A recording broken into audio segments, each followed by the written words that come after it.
Hey traders, Raghee here, and we're going to dive into the ZB, the 30-year futures contract.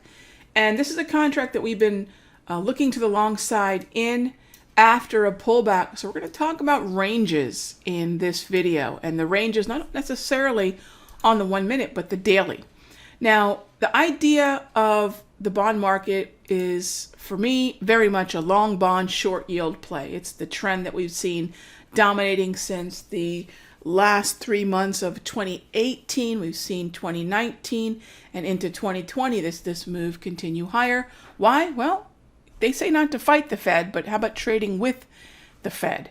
And the Fed has been bullish across the yield curve. Now, anything I'm saying in ZB is going to apply to ZN, so the 30 and the 10, and I'm actually bullish on both. Heck, I'm bullish to short end of the yield curve as well.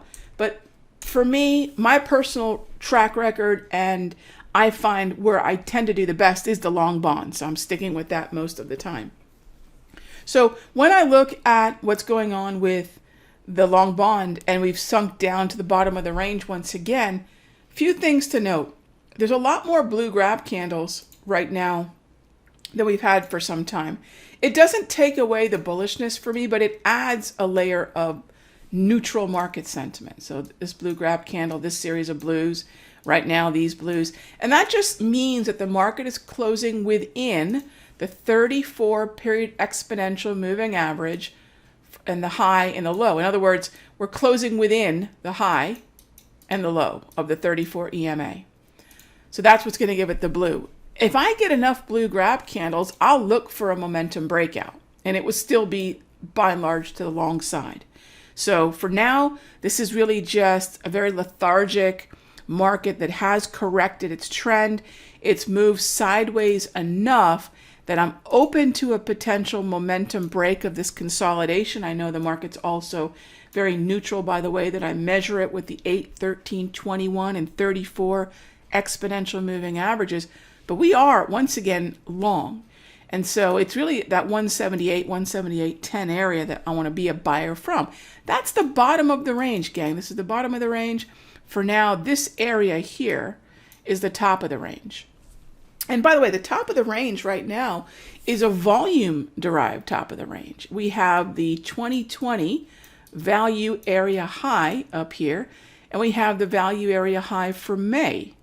Right? This is the value area high for May right here. So these two red lines are giving me two areas where the top of the range becomes resistance. I don't want to short this, although certainly if you want to play back and forth within the range, you can. But that is my target. So I'll look for a buy in here.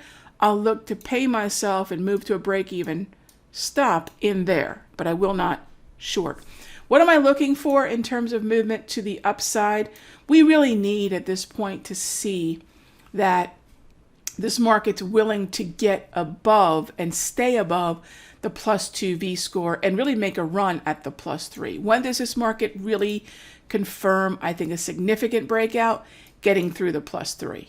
That's really it. Until then, we'll probably see this market meander in here, and that's going to create more of what we're seeing on the chart. You see how the V-score is meandering, stuck in a range, and then so is price action, because that is a standard deviation measurement of volume weighted average price and price. So until we see that move higher, we'll probably stay stuck. But I believe that move higher is definitely the path of least resistance, and we're at the bottom of the range. That's going to be either long TLT calls, long ZB calls, or straight up long the ZB 30-year futures contract.